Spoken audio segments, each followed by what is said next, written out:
봉독 드리겠습니다. 신약성경 누가복음 2장 21절 말씀입니다. 할례할 8일이 되매 그 이름을 예수라 하니 곧 수태하기 전에 천사의 일컫는 바르라.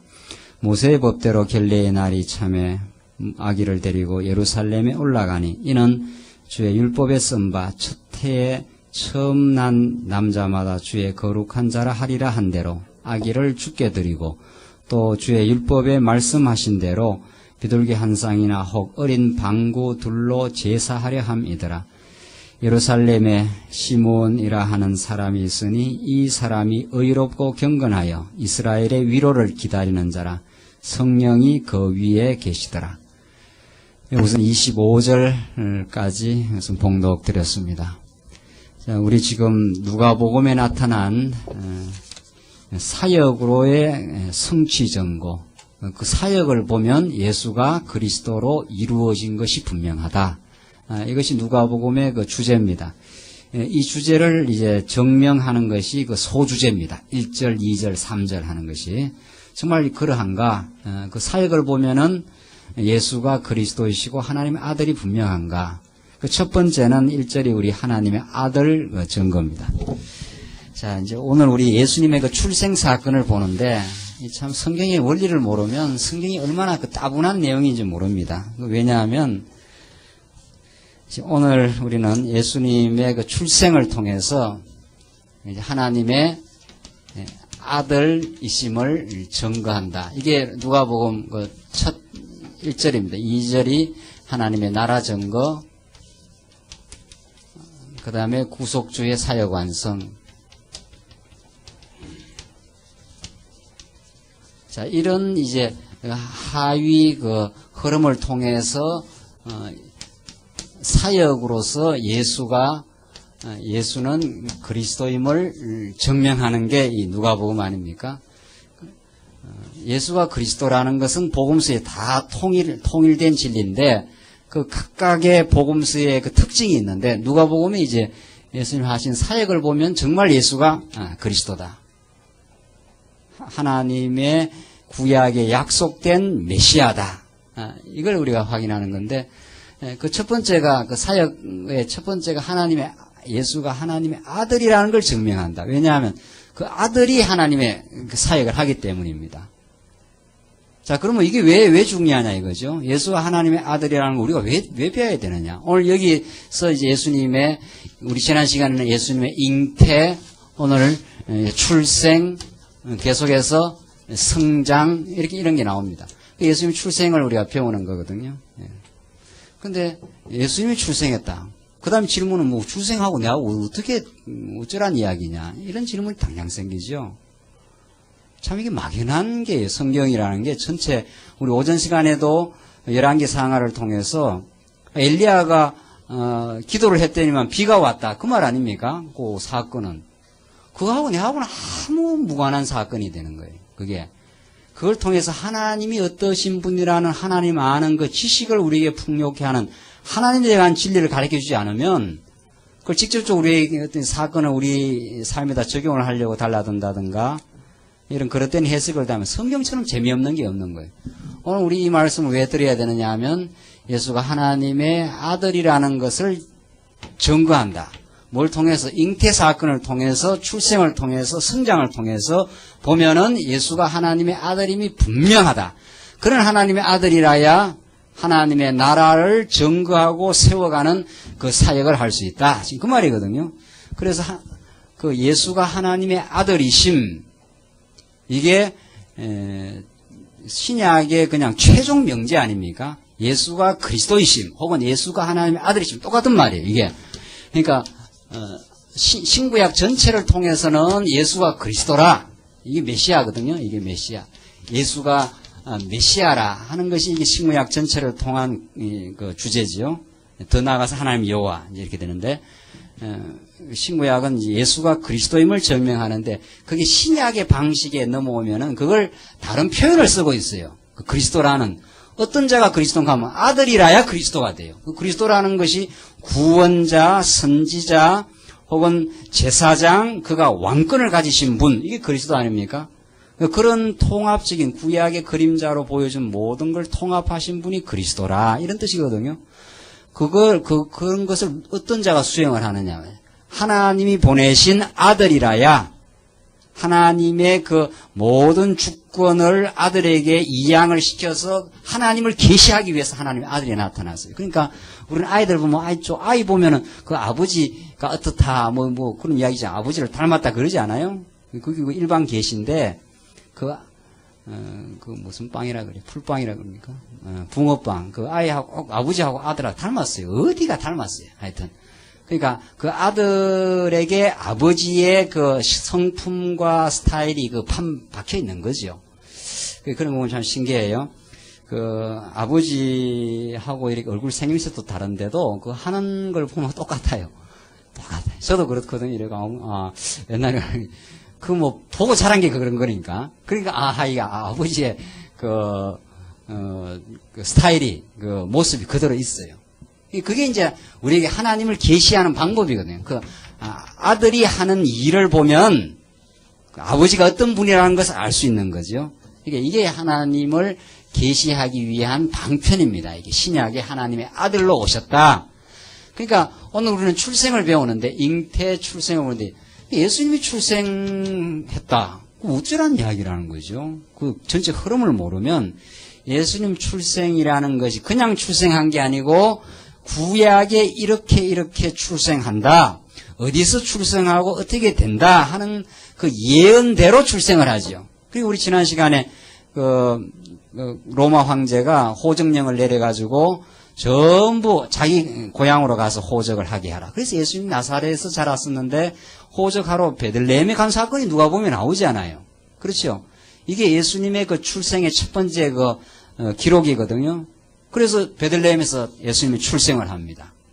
자, 그러니까 구약을 모르면 예수님이 베들레헴 출생한 거하고 그걸 어쩌란 이야기냐 말이에요. 베들레헴에 출생했다는 말하고 뭘 우리한테 깨달으라는 이야기야. 알 길이 없는 거죠. 그러니까 우리가 지금 성경을 구약을 언약 혹은 언약이라고 그러고 이 언약은 하나님이 직접 아브라함에게 하나님이 직접 주신 말씀을 언약이라고 그러고 그 언약에 근거해서 다시 한번 선지자를 통해서 언약에 근거해서 선지자에게 앞으로 되어질 일을 말하는 것을 예언이라 해요. 그러니까 이 예언이라는 것은 언약을 근거하지 않고 나올 수가 없죠. 이 언약은 다시 하나님의 작정을 근거하고 성경이 이렇게 이제 논리적이지 않습니까? 그러니까 모든 우리 선지서는 그 앞에 나온 아브라함 언약 혹은 모세 언약에 근거해서 예언을 합니다. 왜? 하나님께서 모세를 통해서 한번 흩었다가 모으신다 하는 그 예언, 언약이 되어 있으니까 그 예언에 근거해서 선지자들이 다시 이스라엘 백성들에게 그 당대에 너희들 다 망한다. 우상을 섬기기 때문에 그러나 다시 회복한다. 이게 다 언약에 근거해서 예언을 해요. 그러니까 언약을 한 번 더 그 직접 당대에 가르쳐주는 하나님의 뜻이죠. 언약이라는 건 제일 기초적인 거고 예언은 그 시대에 계속 예언자를 보내는 거니까 이렇게 해서 예언이 있단 말이죠. 그 예언이 드디어 이제 예수님이 와서 성취가 됩니다.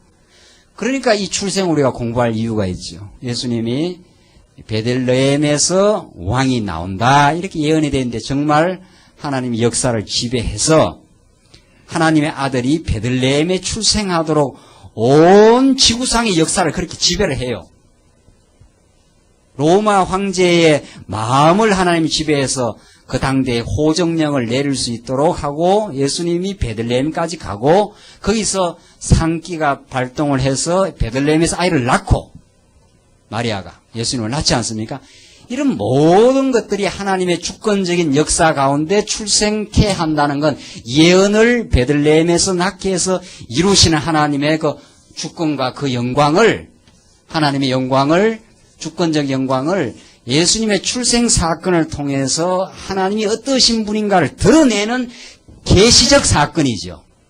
예수님의 출생 사건이 그래서 이걸 우리가 배우는 거죠.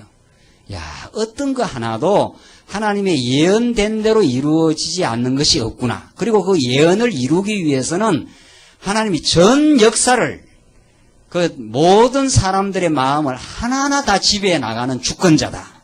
그걸 우리가 이 예수님의 출생 사건을 통해서 하나님의 아들이심을 확인하고 그렇게 하나님의 아들 그리스도임을 예언해 놨기 때문에 그렇다 하신 그 말 아닙니까? 그래서 성경은 사실은 어느 성경을 공부하더라도 그런 하나님에 대한 그 위대한 하나님에 대한 지식을 우리가 또 배우고 또 배워요. 그래서 인간은 뭘로 사는가? 옛날에 사람은 무엇으로 사는가? 그랬잖아요. 인간은 하나님 아는 지식으로 살아요. 하나님 아는 지식으로 살고 하나님의 양식으로 삽니다. 그 지식이 양식이니까. 그래서 하나님께서 이 두뇌를 주신 거 아니에요? 인간에게 가장 중요한 이 머리를 줘가지고 이 머리가 총명하고 깨끗해야 모든 심장 기능이 바란스가 맞아 돌아가고 그래야 모든 몸이 그렇게 돌아갑니다. 다른 데가 다 건강해도 머리에 타격을 받으면 사람이 이렇게 정신이 없지 않습니까? 그런 것처럼 인간은 참 이 말씀으로 삽니다. 그래서 예수님이 출생하셨다는 이 사건이 이게 보통 사건이 아니라는 거죠. 예수님이 구원자로 오셨다. 요거는 이제 구속사에서 날 구원하기 물론이죠. 우리를 구원하기 오셨어요. 그 구원을 통해서 하나님의 전 경륜을 이루기 위해서 그렇게 하나님이 지금 그걸 누가복음은 하나하나 증거를 갖다 대요. 이렇게 이루어지지 않았냐? 이렇게 이루어지지 않았느냐? 이렇게 이루어진 걸 보니까 하나님이 틀림없이 살아 계시는 분 아닌가? 이걸 우리에게 확정시키고 또 확정시켜줘요. 그 지식을 가져야 우리가 힘있게 살 수 있다는 거죠. 2장 21절을 보십시다. 그래서 우리는 지난 시간 정말 마리아가 베들레헴에 가서 아이를 낳은 사건, 그 다음 오늘 21절로부터 27절은 부모가 모세의 법대로 제사하려고 예루살렘으로 이제 갑니다. 자, 이제 보십시다. 이게 아직은 구약의 전통이 그대로 있을 때지요. 예수님이 태어났을 때가. 그러니까 21절 할례할 8일이 되매 그 이름을 예수라 하니 곧 수태하기 전에 천사의 일컫는 바르라. 이 구약의 예언이 율법이 있지 않습니까? 8일 만에 할례하라. 언약 백성이라는 그 증거로 그대로 다 합니다. 예수님이 오셔서 율법 아래 오셔갖고 율법의 그 내용을 그대로 다 성취를 합니다. 그래서 예수님이 다 이루었다 하시는 거니까. 22절 모세의 법대로 나오죠. 결례의 날이 참에 아기를 데리고 예루살렘에 올라가니 이는 주의 율법에 쓴 바 첫 해에 처음 난 자마다 주의 거룩한 자라 하리라 한 대로 아기를 죽게 드리고. 이게 구약에 거무수하게 첫 열매 첫 해에 난 자들 구약에 율법 따라 드렸는데 예수님 모든 구약에 드린 그 첫 제물들 첫 바친 것들이 오늘 이 예수님이 드려지는 것에 대한 그림자 사건이라. 이 예수님이 드려질 것에 대한 그림자 사건으로 구약에 그렇게 무수히 드렸지요. 이게 실제로 예수님이 실체로 오셔서 드려집니다. 24절 또 주의 율법에 말씀하신 대로 비둘기 한 쌍이나 혹 어린 방구들로 제사하려 함이더라.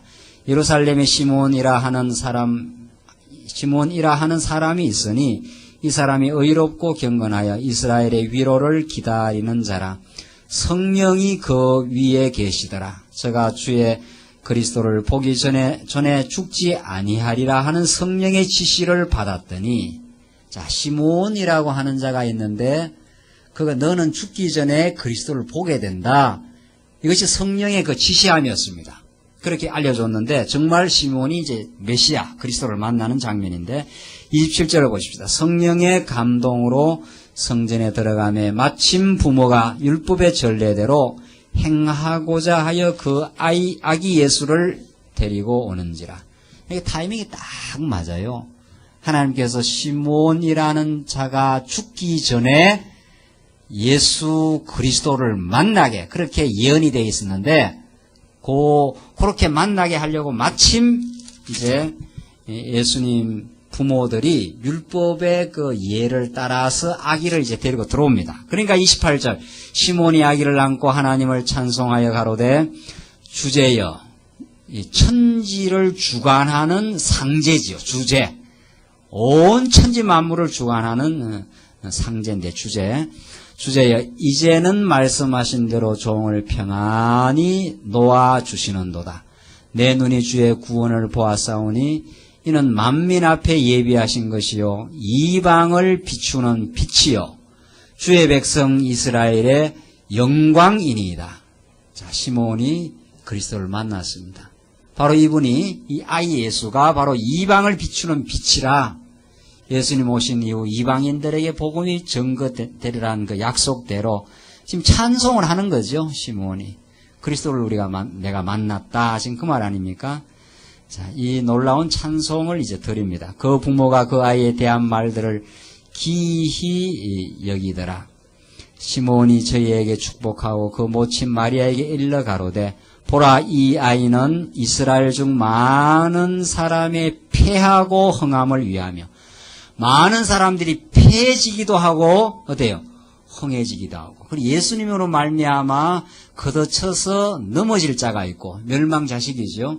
하나님의 택한 백성에게는 구원의 큰 능력이 되고, 그러니까 예수님은 많은 사람의 패하고 흥함, 이게 이제 십자가 사건 아닙니까? 예. 여기에는 이제 회색 지대가 없어요. 빛과 어둠으로 쫙쫙 갈라지죠. 빛과 어둠. 하나님께서 천지 창조 때로부터 빛이 있으라 하심에 빛과 어둠으로 갈라지셨듯이 예수님의 복음이 전거되는 곳에 멸망과 구원이 동시에 선포가 됩니다. 그리고 비방을 받는 표적 되기 위하여 세움을 얻었고, 참 놀라운 말씀이에요. 예수님이 이 땅에 오신 것은 물론 하나님 택한 백성들에겐 구원의 반석이 되지만 비방을 받는 표적 되기 위하여 세움을 얻었고, 예수님이 참 하나님의 그 언약 성취의 역사를 이루는 과정에서 얼마나 많은 비방을 받게 될 것. 우리 오전 시간에도 배웠지 않았어요? 엘리야가 하나님의 참 선지자로 이 땅에 왔지만 아합 왕 이세벨 그 세력들에 의해서 피신해야 되는, 많이 비방을 받아야 되는 그런 그 삶, 그게 참 선지자의 그 역할입니다. 35절, 또 칼이 내 마음을 찌르듯 하리니 이는 여러 사람의 마음의 생각을 드러내려 함이니라 하더라. 이게 선지자의 하는 일입니다. 우리 오전 시간에도 그 말씀 드렸지 않았어요? 선지자가 오는 것은 모든 인간의 마음의 생각을 드러내려 한다. 이게 폭로시킨다는 거죠. 노출을 다 시켜버려요. 그러니까 우리는 빛 대신 하나님의 말씀을 듣지 않으면 내 마음이 어떤지를 알지를 못해요. 내 마음이 어떤지를 모르면 내가 누군지를 모릅니다. 그러니까 참 우리 말씀 운동이 뜻하는 것, 목사님이 그 히브리서 말씀을 쭉 들어서 그 해설한 게 있는데, 히브리서 그 말씀 있잖아요. 말씀이 살았고 운동력이 있어서 관절과 골수와 혼과 영을 다 찔러 쪼개기까지 하면 모든 만물 앞에 드러나지 않는 것이, 벌거벗게 드러나지 않은 것이 하나도 없다.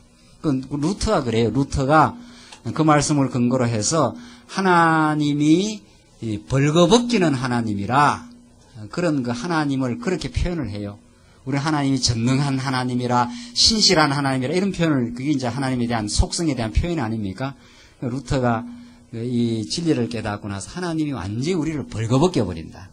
이렇게 인간은 은폐에 그냥 천재입니다. 이렇게 숨기는 거, 자기 죄악을 감추는 거에, 그래야 이게 스스로가 의롭다 하는 거거든요. 그런데 하나님의 말씀은 우리가 포장하고 덮여져 있는 것을 다 들추해요. 오늘 본문이 그렇지 않습니까? 칼이 내 마음을 찌르듯 하리라.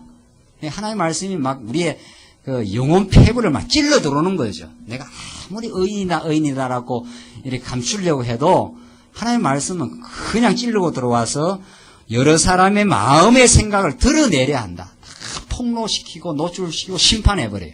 그 선지자가 하는 일이. 선지자의 말씀, 오늘도 이제 뉴질랜드 오셔서 한 장로님과 식사를 잠깐 나누면서 우리가 이야기를 나눴지만은, 하나님의 말씀이 비치면 숨겨져 있던 것들이 다 이렇게 폭로되어 버려요. 다. 그러니까 싫어하는 거예요. 싫어해요. 이 말씀은 두 가지 반응으로 쫙쫙 갈라지지 않습니까? 듣고 하나님께서 지혜를 주셔서 이 말씀을 깨닫게 하면 자기의 죄악이 드러나는 것이 너무도 통쾌해요. 아, 내가 이런 존재였구나. 그게 자기 발견 아닙니까? 인간이 자기를 모르니까 그것처럼 인간이 살긴 살지만 자기가 누군지를 모르고 사는 것처럼 황당한 일이 없지요, 사실은. 모든 철학이라는 게 인간 너 자신을 알아가는 작업인데, 이 선지자는 와가지고 하늘에 선지자, 엘리야 같은 선지자, 참 선지자 예수 그리스도는 오셔서 다 폭로를 시켜요. 우리의 있는 모습 그대로를 드러내니까 하하 내가 죄인입니다 라고 그럼 자기 발견을 그 있는 그대로 발견하는 거죠. 근데 이 하늘의 빛 선지자의 이 외침이 없으면 이스라엘 백성들이 범죄를 하지만 범죄가 범죄인 줄 모릅니다. 선지자의 외침이 없으면 이게 이제 저주지요 사실은. 그러니까 우리에게는 선지자가 와서 계속 선지자를 보내어서 우리의 죄를 폭로시키고 우리의 마음을 드러내버리고 그 드러낼 때 얼마나 시원합니까? 그 심리학의 정신분석이라는 게 있어요. 프로이드 이후에 지금 아주 현대인들 그 심리치료법입니다. 그게 뭔가 하면은 인간에게는 이게 엉어리가 있다는 거예요. 무의식의 세계가. 그리고 의식이 여러 개 있다는 거예요. 우리가 이렇게 뭘 의식하는 게 있잖아요. 이렇게 뭐 오늘 이렇게 생각을 하고 사람을 보면 이렇게 생각을 하고 의식이 있어요. 이 의식이 다인 줄 알지만 어림없다는 거예요. 그 프로이드라는 그 유명한 그 정신분석 이론가가 인간을 이렇게 살게 인간은 노이로제가 많아. 현대인들 노이로제, 정신병 이런 게 많은데 거기 왜 그렇게 노이로제 현상이 생기고 이렇게 인간이 갈등을 하고 심리적인 어려움이 있는가 따지고 들어가니까 너무너무 깊은 곳에 이 무의식의 세계 속에 꿈틀거리는 뭐가 있다는 거예요. 이게. 그 인간은 이걸 잘 의식을 못 한다는 거예요. 그러니까 이게 언제 드러나는가 하면 꿈이라는 현상으로 이게 드러난다는 거예요. 이건 이제 감추어져 있는 거예요. 인간 내면에 깔려있기 때문에 평소에는 모릅니다. 내가 내 그 무의식의 속에 뭐가 지금 꿈틀꿈틀 하면서 내 의식을 지배하고 있어요. 현상적으로 분석을 잘 한 거죠. 그러니까 정신 분석을 한다는 거는 뭔가 하면은 인간에게 무의식의 엉어리로 감춰있는 이걸 이쪽으로 노출시키는 작업이에요. 정신 분석을 통해서 분석가가 당신이 어릴 때 어떤 그 상처를 받았습니까? 어떤 고통을 받았습니까? 그게 이제 밑에 깔려 있어요. 그게 깔려 있는데도 그걸 이제 억눌러버리고 그걸 자기의 모습을 안 본다는 거예요. 왜? 그게 고통이고 문제고 비극이고 상처고 그러니까. 인간은 그런 건 싫어하는 거 아니에요. 그걸 다 무의식에 집어넣어버리고 좋은 것, 내게 생각하고 싶은 것 이런 것만 의식하고 산다면 그러나 삶은 이 밑에 고통과 상처와 문제가 이 의식을 꿈틀꿈틀 지배한다는 거예요. 밑에서. 그러면 언제나 인간이 노이로제도 걸리고 남을 공격도 하고 너무 지나치게 방어도 하고 그냥 평안하게 못 산다는 거예요. 자기도 모르게. 그게 참 재밌는 분석 아니에요? 그래서 이 밑에 있는 걸 끄집어 올리는 작업이 정신분석이에요. 그걸 인정해라. 과거에 그런 거 불행한 일이 있었던 거 너 자신의 일부니까 그것도 어렵게 받아들이지 말고 내 자신의 삶의 일부였다. 근데 그게 안 되는 거예요. 그게 되겠느냐 말이죠. 그걸 인정하고 나면 얼마나 고통에 직면하라는 건데 내 상처와 직면하라는 건데 대안이 없으면 인간은 안 돼요. 절대로. 그러니까 인간이 자기의 죄를 직면하는 것은 그걸 용서해주는 자가 있어야 직면합니다. 우리 아이들 잘못하고 나서 막 그냥 아버지 엄마가 잘못하면 너 집에서 쫓아 보내버린단 말이지. 그러니까 엄포를 놓으면 절대로 그걸 노출 안 시켜요. 노출시키겠어요? 점점 더 숨고죠. 점점 숨가버려요.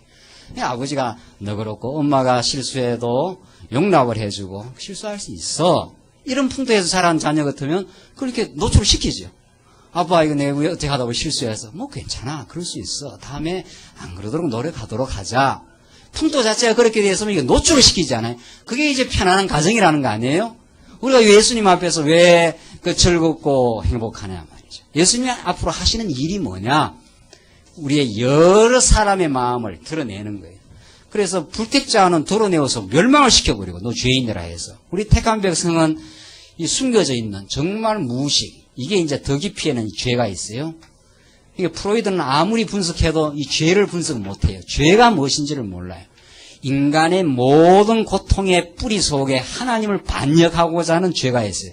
이것 때문에 상처받고 상처 주고 온갖 고통의 문제가 있고 이게 세상에 전부 다 엉기고 고통받고 어제 그 빈 라덴 이야기 그것이 알고 싶다 보니까 그 사람들 그럴만 하겠더라고요.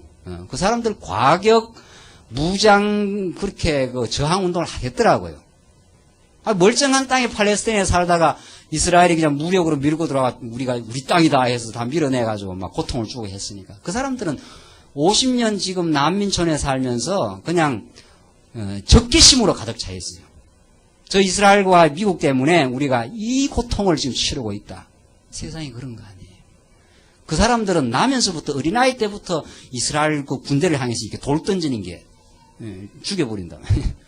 그게 나면서부터 배우는 게 그거예요. 나면서. 그게 얼마나 그 고통이 상처가 그들에게는 그냥 이렇게 가득 있는 거예요. 그걸 키우며 사는 거예요. 그걸 키우면서. 그래가지고 무장 집단에 들어가서 그냥 자살 테러 그냥 해버리는 게 이제 그 인생의 목적이에요. 그 사람들. 그게 자기들 팔레스타인 땅을 해방시킨다는 거 아니에요. 그게 비극 아니에요. 나면서부터 사람을 이렇게 미워하는 것으로 칼을 갈며 살아요. 자기도 몰라요. 자기가 왜 그런지는 몰라요.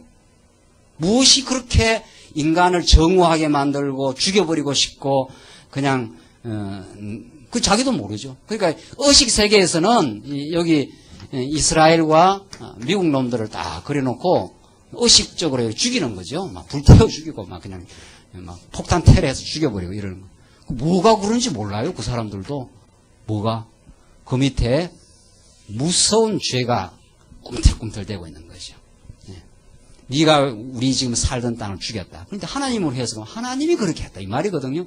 하나님이 그렇게 하시고 만약 신앙이라면 하나님께서 이 땅 위에서 우리가 살던 땅을 쫓겨나서 이 땅에서 난민으로 살다 죽어도 그게 하나님이 하셨다면, 그리고 이건 또 잠깐 있는 일이라면, 영원한 천국을 기다리고 있다면, 대안이 있어야 우리가 적개심, 정오, 미움, 공포 이게 다 사라집니다. 우리는 예수 그리스도라는 영원한 대안이 있어요.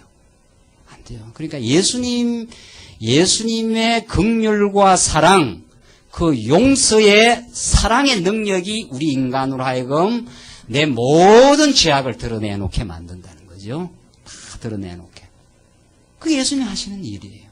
그러니까 우리는 예수님 앞에 뭐 안 내놓을 게 하나도 없는 거예요.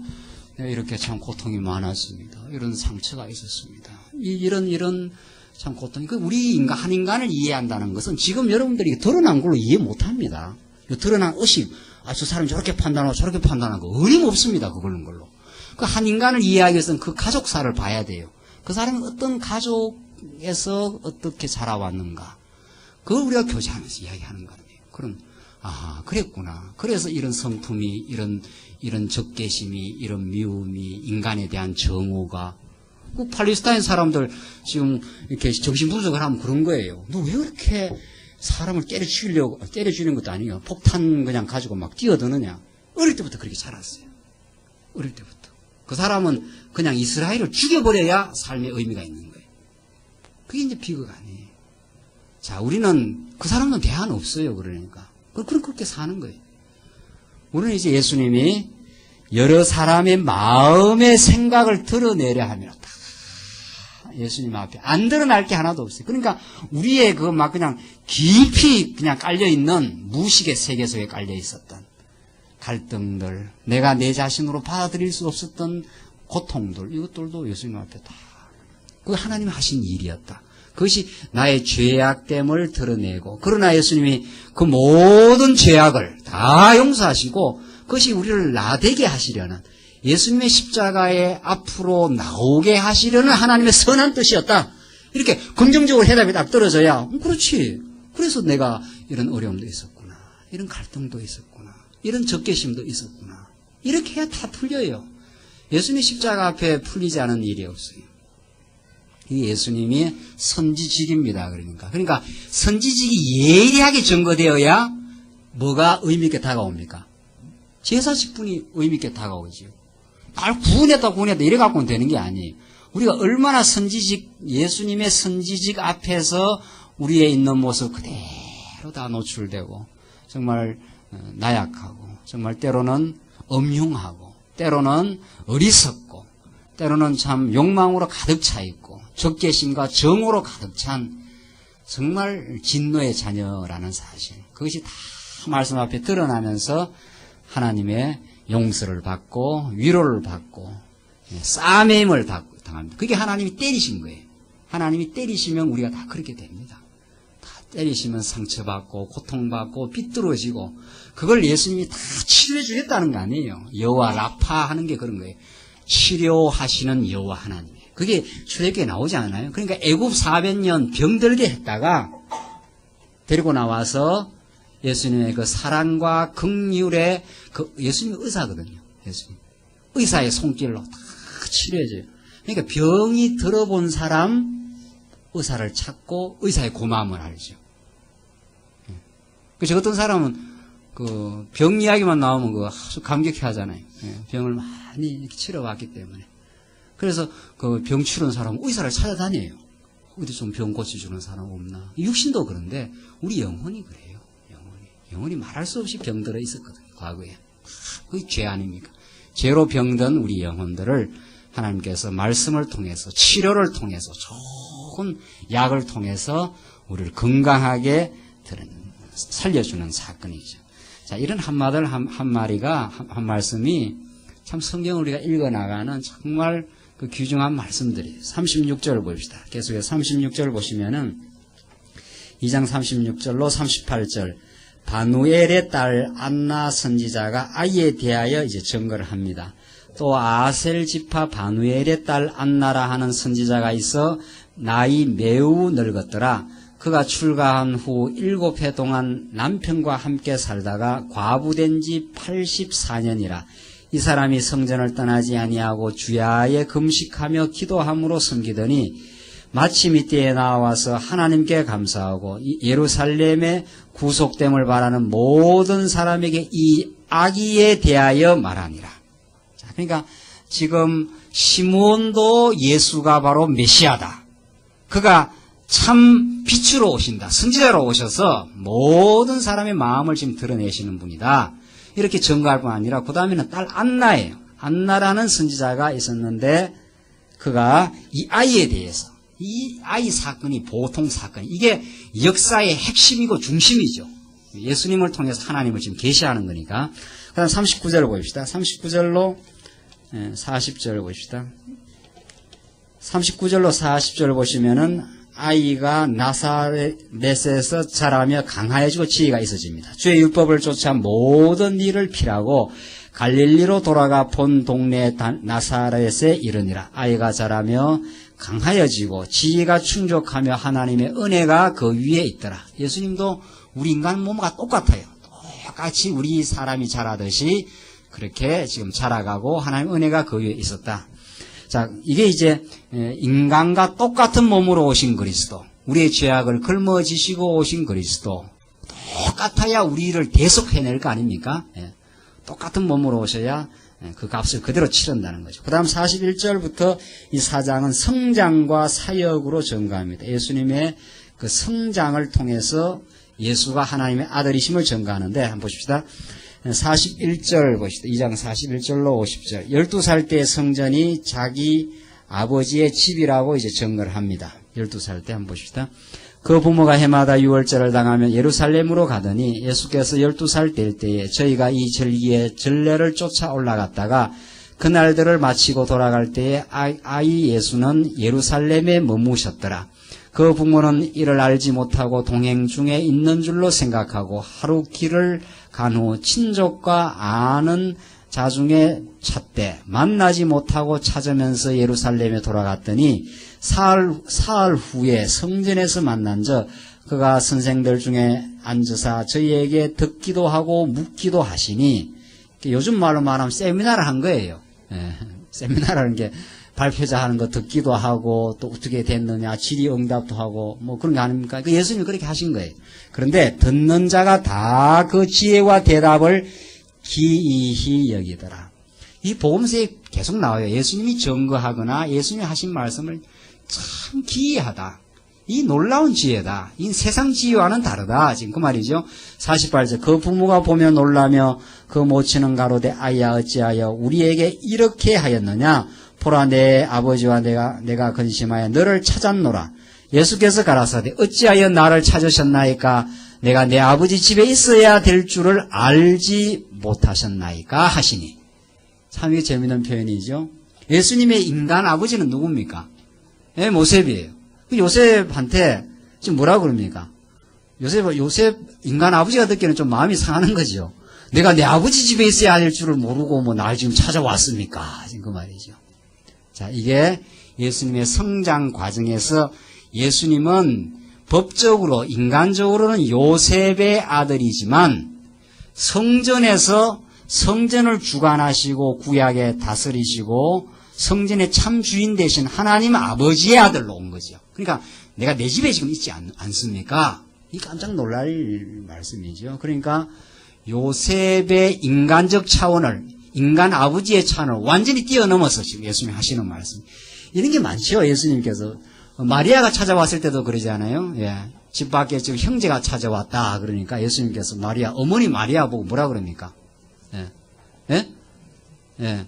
한 여자요 하면서, 그러니까 엄마 보고 여자요 이렇게 나가는 거예요. 예. 하나님의 뜻을 아는 자가 내 형제고 다 모친이다. 그런 표현을 쓰지 않아요. 그러니까 예수님의 족보는 법적으로나 인간적으로는 요셉과 마리아를 통해서 났지만, 물론 근본적으로 성령이 잉태되나고 법적으로는 그렇죠. 요셉의 아들 아닙니까? 인간적으로는.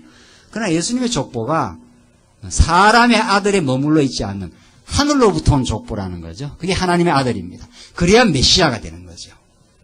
그러니까 이걸 지금 자유주의 신학자들은 예수님은 그냥 사람의 아들이라는 거예요. 그러니까 그 소설가 누굽니까? 사람의 아들 쓴 소설가, 유명한 소설가 이문열 씨. 예, 그 사람이 우리 한국에서 가장 소설 많이 판다는 그 소설가 아닙니까? 그런 사람도 지멋대로 예수님을 기술하는 거예요. 사람의 아들. 그 책 보면 그렇게 돼 있어요. 예.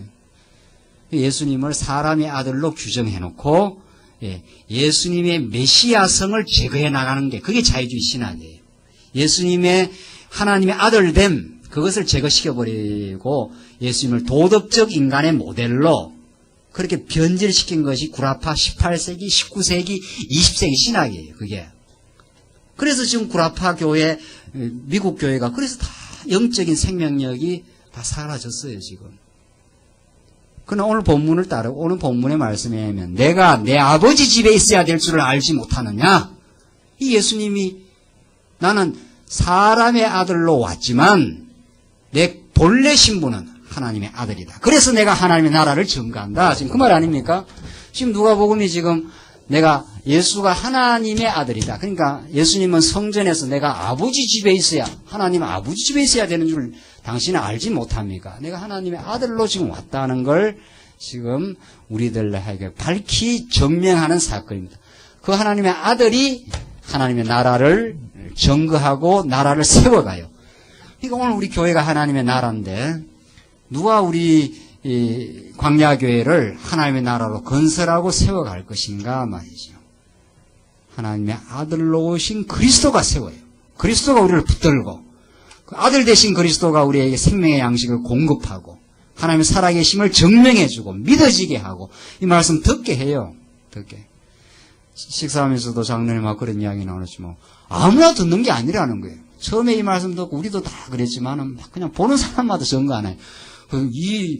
보이는 듣고 깨닫고 좋으니까 이게 옳은 말씀입니다라고 전하면 다 그냥 이렇게 외톨이로 만들어버리고 이상한 걸 전한다는 거예요. 이상하지 않아요. 우리가 정상이에요. 이상한 건 그쪽이 이상한 건데 전하면 우리가 이상하다는 거 아니에요. 우리가 꼬리 없는 이소부와 있잖아요. 꼬리 없는 어떻게 하다 여우가 꼬리를 이렇게 없앴단 말이에요. 강화생각이 장기를 부린 거죠. 지가 그 이상한 거 여유가 된 거 아니에요. 아, 이게 꼬리가 없는 게 정상이다 해서 꼬리를 다 잘랐어요. 그래 꼬리가 없는 여우가 된 거 아니에요. 꼬리 있는 여우가 썩 거기 나타났어요. 저쪽 마을에 있는 여우가. 야, 저 봐라, 저 꼬리 있다. 이상하다는. 아니야, 내가 정상이고 너도 꼬리 없는 게 이상해. 그러니까 숫자로 싸우니까 꼬리 없는 게 정상이 되고였어요. 꼬리 있는 게 정상 여우고 꼬리 없는 게 이게 잘못된 이게 이상한 여우인데 이게 그렇게 된 거예요. 이 세상이 그래요. 세상이 진리가 언제나 이상하게 취급당하고 핍박을 받고 수적으로 몰리고 열세고 그래요. 열세고. 지금 그렇게 하니까 50절 한번 보세요. 양친이 그 하신 말씀을 깨닫지 못하더라. 이거 무슨 소리냐, 지금. 이 뚱딴지 같은 소리냐. 이마, 너는 내 아들놈인데, 뭐, 어디 가서 지금 아버지 집에 있다 왔다 하면 지금 말 아닙니까? 그게 무슨 말인지 못 깨달았다는 거예요. 예수께서 한 가지로 내려가사 나사렛에 이르러 순종하여 받드시더라. 그 부모님을 잘 받들었어요, 예수님도. 그 모친은 이 모든 말을 어떻게 해요? 마음에 두니라. 이 참 마리아가, 어머니가, 야, 이거 기이한 일이구나. 이 말에 이게 보통 말이 아니구나. 이게 예수님이 하나님이 보내신 메시아로 지금 왔구나. 이런 말들이 사람이 하는 말이 아니거든요. 보통 사람이 하는 말이 아니잖아요. 이 부모가 아예 잊어버린가 싶고 찾아간 자식놈이 나를 왜 찾습니까? 지금 이렇게 덜컥 나오는 거 자식이 없는 거죠. 일반적으로는. 하하, 이게 보통 일이 아니구나. 이게 하나님의 언약이 이루어지는 기이하고 놀라운 하나님의 작정된 섭리였구나 하는 걸 그 모친 마리아가 마음에 꼭 지금 두고 지금 역사가 지금 이루어갑니다. 52절 예수는 그 지혜와 그 키가 자라가며 하나님과 사람에게 더 사랑스러워 가시더라. 자, 3장 계속 보시면 1절로 6절 이사야 예언대로 세례 요한이 주의 오심을 증거합니다. 그러니까 지금 모든 이 누가복음의 말씀, 이 부분의 말씀들은 예수가 예언된 하나님의 아들이라는 걸 이 각도 저 각도로 지금 증거를 하는 거죠. 디베리오 가이사가 위에 있은지 15해 곧 본디오 빌라도가 유대의 총독으로 헤롯이 갈릴리의 분봉왕으로 그 동생 빌립이 이두레와 드라고닛 지방의 분봉왕으로 루사니아가 아빌레네의 분봉왕으로 안나스와 가야바가 대제사장으로 있을 때에 하나님의 말씀이 빈들에서 사가라 아들 요한에게 임한지라. 요한이 요단강 북은 각처에 와서 제사함을 얻게 하는 회개의 세례를 전파하니 선지자 이사야의 책에 쓴 바 광야에 외치는 자의 소리가 있어 가로되 너희는 주의 길을 예비하라. 그의 첩경을 평탄케 하라. 모든 골짜기가 메워지고 모든 산과 작은 산이 낮아지고 굽은 것이 곧아지고 험한 길이 평탄하여질 것이요 모든 육체가 하나님의 구원하심을 보리라 함과 같으니라. 자, 세례요한 사건. 자, 우리 그러니까 지난 시간 베들레헴의 출생 사건, 그 다음 세례요한의 출현 사건, 어떤 거 하나도 예수님의 일거수일투족이 전부 구약의 예언의 성취인데 지금 누가라는 기자가 세례 요한이 등장해서 회개의 세례를 주고 예수님 오실 것을 지금 준비하는 걸 이사야 말씀을 거론해서 지금 증명을 하지 않습니까? 네, 분명하지 않느냐. 예수가 하나님의 아들로 오셨는데 그 이전 6개월 전에 세례 요한이 와서 지금 주의 길을 평탄케 하고 첩경을 평탄케 하리라 한 예언대로 지금 세례 요한이 와서 회개의 세례를 지금 물세례를 지금 하고 있는 거거든요. 이걸 보면은 곧 뒤에 나타나실 예수가 하나님의 아들이 아니냐. 그가 우리의 죄악을 전부 사해 주시고 우리의 죄를 일단 밝혀내고 선지자로 모든 죄를 다 용서해 주시고 우리를 통치해 나가실 메시아다. 하나님의 아들이다. 그가 우리를 하나님의 나라로 우리를 인도해 가신다. 지금 그 말이거든요. 지금 누가복음은 천국이 의와 평강과 희락의 나라인데 예수님 없으면 참 정말 우리가 희락을, 평강을, 의를 우리가 찾을 길이 없어요. 아까 분에도 그런 이야기 했지 않았어요? 제가 인간의 그 무의식 세계 속에 정말 자기도 모르는 자기가 있어요. 자기도 모르는. 이 말씀 모르고 몰랐을 때 소크라테스가 와서 당신은 누구입니까? 물으면 뭐라고 그러겠습니까? 뭐라고 이야기를 하겠어요? 그것처럼 황당한 게 없어요. 소크라테스가 그렇게 묻고 다녔다는 거네. 당신 누구라고 생각하느냐? 그것처럼 황당한 질문이 없어요. 그런 거는 청소년 때나 하는 질문이지 나이가 조금 들면 그런 질문 받기를 아주 거북해 하잖아요. 그게 인간에게 본질적인 질문인데 너가 지금 뭘 먹고 사느냐, 무슨 일을 하느냐, 그것보다도 그런 일을 하는 너가 도대체 누구냐 말이죠. 너가. 그 해답이 없어서 저는 참 방황했었어요. 그걸 해답해 주는 사람이 없더라. 학교 다닐 때. 뭐, 운동권에 들어가서 운동은 열심히 하는데, 민주주의를 위해서. 그 민주주의를 왜 그렇게 하느냐? 너는 도대체 누구냐, 도대체? 왜 태어났느냐? 왜 그렇게 비극적인 일을 겪었느냐? 그 본질적인 질문에 들어가면 아무도 대답을 못 해요. 아무도. 이 교회는 그 질문에 해답을 해요. 그 질문에. 인간이 왜 그렇게 정오하고 적개심을 가지고 사는지 몰라요.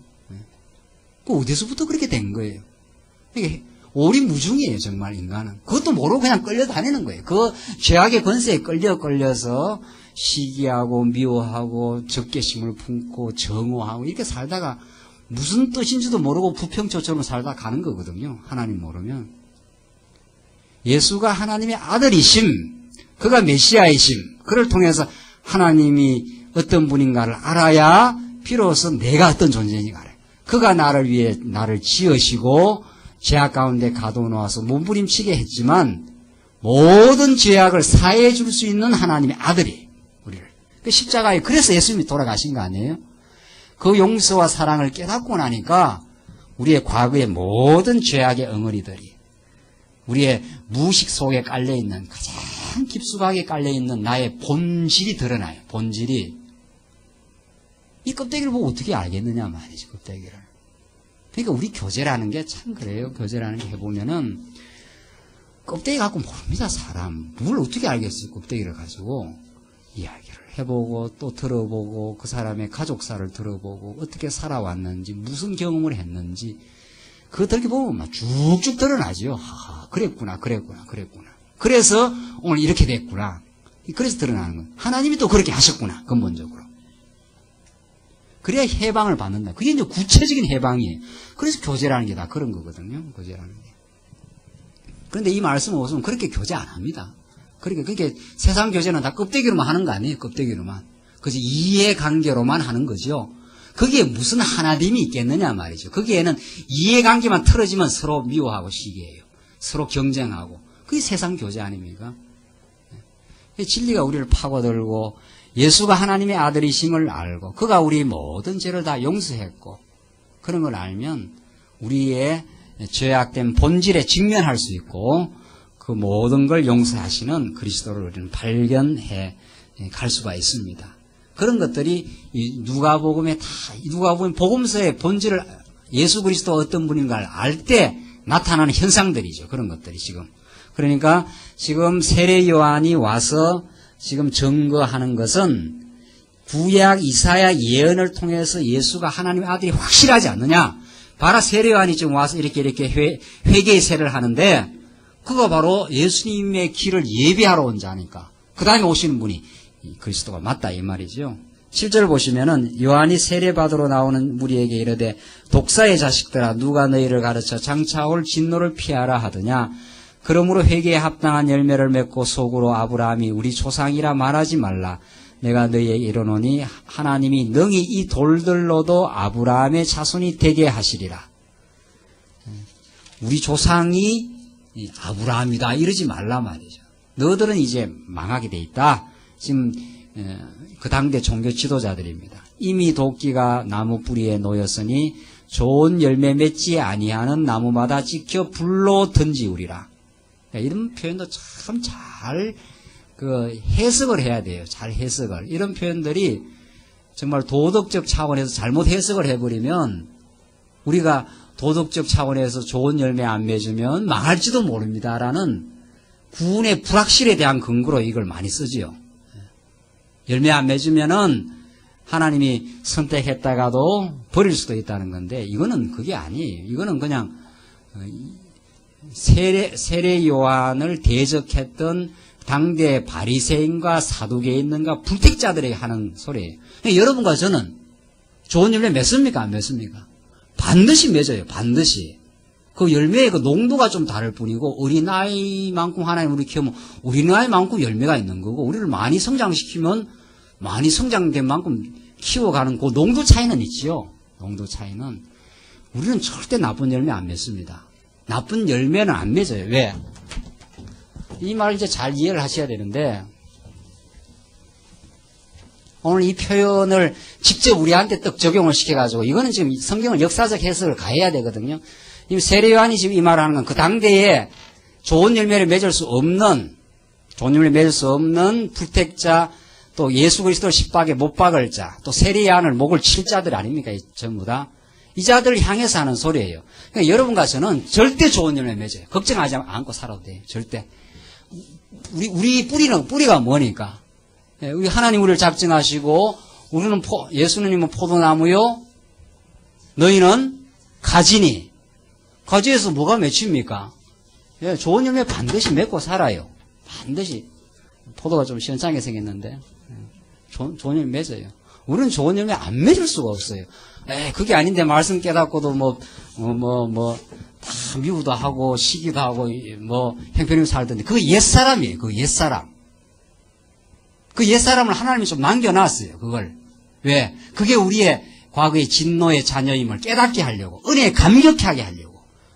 내가 이렇게 참 하나님을 배반하고 어리석은 모습이 있구나. 그걸 깨달으려고 하나님이 남겨놓은 부분이에요. 그게. 그리고 우리의 속사람은 자라요. 그 속사람이 좋은 열매거든요. 그러나 불택자는, 하나님 모르는 사람은 옛사람 밖에 없어요. 그 사람에게는 좋은 열매가 있을 수가 없어요. 좋은 열매는 핵심적으로 말하면 뭡니까? 하나님을 아는 삶입니다. 그게 좋은 열매가. 그게 종교적인 거예요. 근본적으로. 도덕적으로 무슨 드러난 행동을 말하는 게 아니고 하나님을 신앙하는 마음, 그게 좋은 열매예요. 그것처럼 좋은 열매가 되죠. 그 하나님을 신앙하고 깨닫는 그 마음 속에 구체적인 열매가 맺혀져가지고. 그러니까 예수님이 우리를 붙들었기 때문에 예수가 우리를 붙들은 이 지체에게 자꾸 믿음이 생겨나요.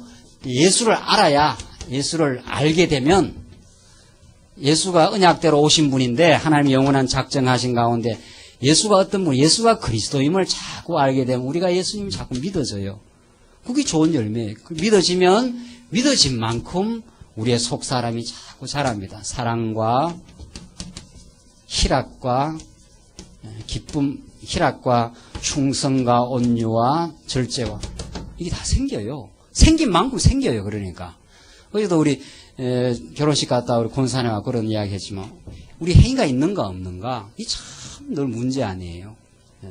열매가 있는가 없는가. 그리고 있는가 없는가 이 흑백 질문을 하면 그 잘못된 질문에 말려 들어가면 안 되지요. 있는 만큼 있고 없는 만큼 없고 그렇습니다. 우리는. 하나님이 우리를 붙들어주는 만큼 사랑이 있어요. 있는 만큼 있고 또 없는 만큼 옛사람은 없는 거지요. 우리 안에 즐거움 있지 않아요? 예수를 깨닫고 나니까 충성도 있어요. 그러니까 그 농도 차이는 있을 뿐이지 불택자는 절대 좋은 열매가 없어요. 하나님 믿지 않는 사람은 좋은 열매가 있을 수가 하는 것마다 자기 영광이니까 하는 것마다 그게 새카만 열매예요. 새카만 열매. 그러니까 여기서 지금 좋은 열매 맺지 않은 나무 지켜 불에 던지우리라는 멸망 자식들한테 지금 하는 이야기고 택한 백성에게는 반드시 하나님이 이끌어 가시는 좋은 열매가 지금 성장 과정에 있기 때문에 우리 옛사람의 소유는 있어도 좋은 열매는 반드시 하나님 맺게 합니다. 우리가 맺는 게 아니니까. 예수가 우리를 맺게 그렇게 만들어 가신다. 이제 확신이 왔습니까? 우리는 좋은 열매 맺고 살아요. 절대 나쁜 열매 안 맺습니다. 옛사람을 좀 남겨놓아서 구습이 있다. 이건 내 옛날 구습이구나. 하나님이 나를 체킹하는 내가 의로운 존재가 아니라는 걸 깨닫게 하는 좋은 거예요. 그것도. 구습이 좋습니까? 나쁩니까? 물어봅시다. 구습이 좋습니까? 나쁩니까?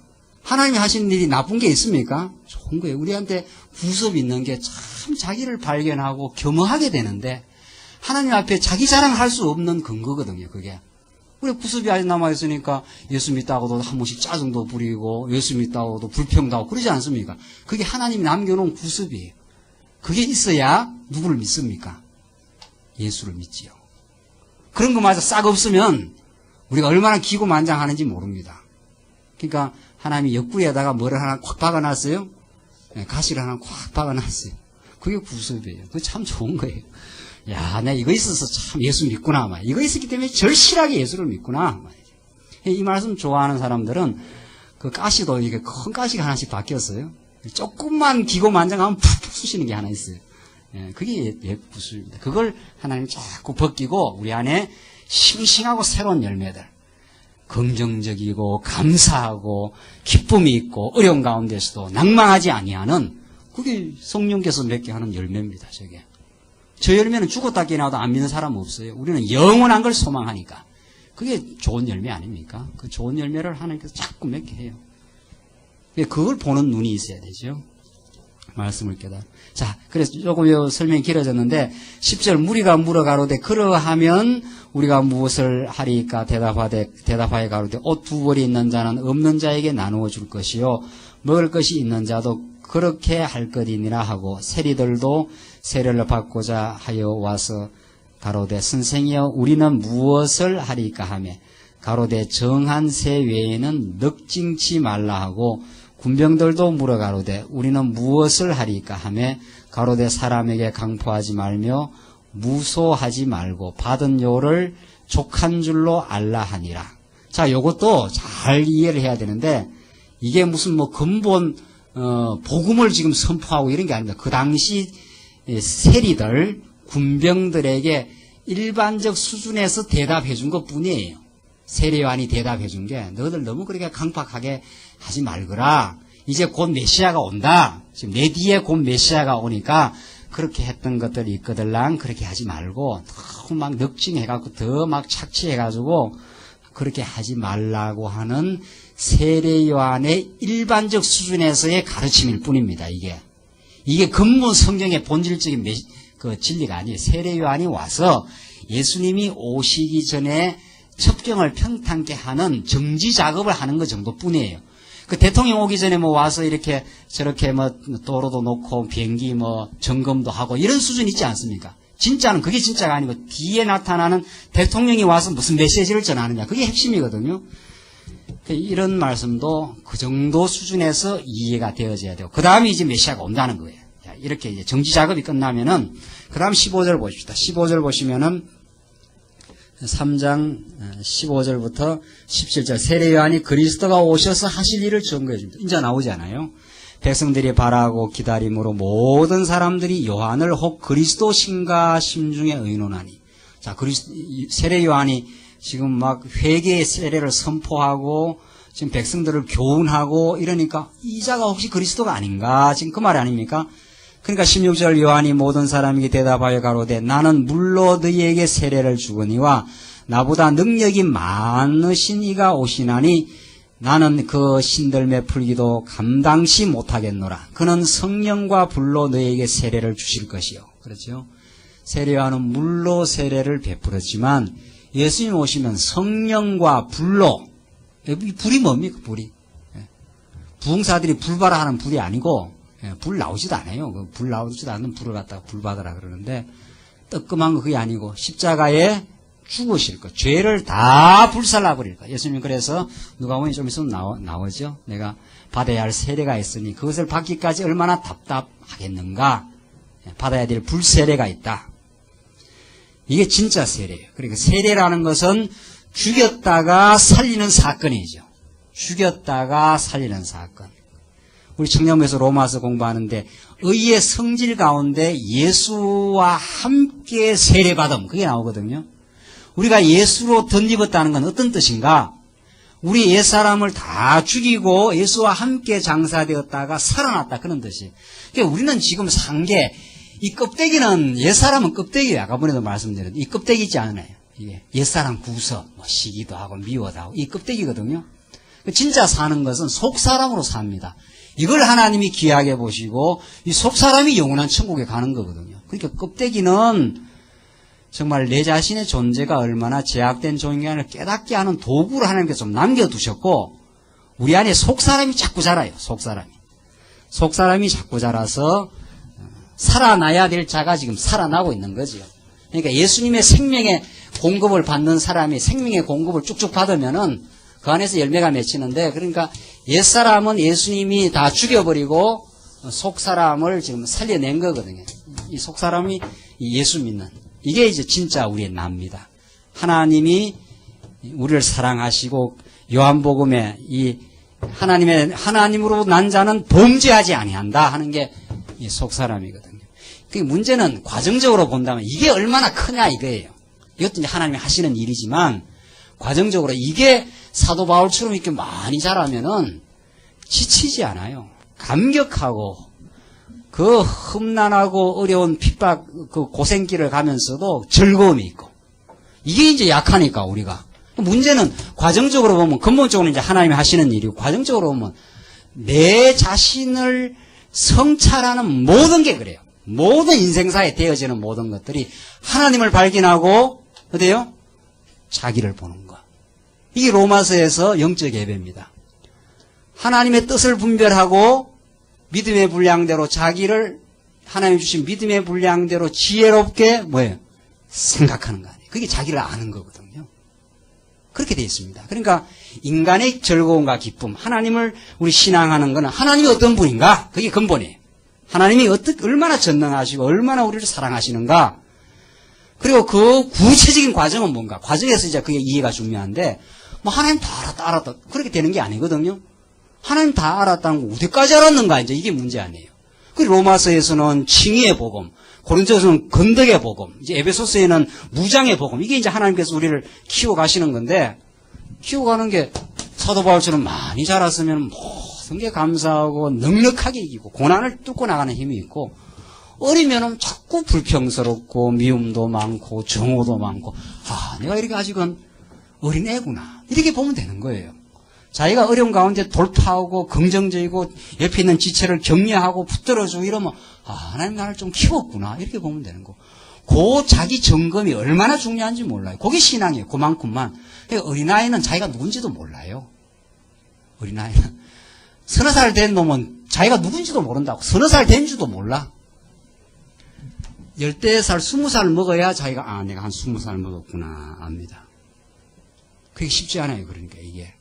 그 과정이 있는 거예요. 그 과정이 하나님께서 우리를 키워가요.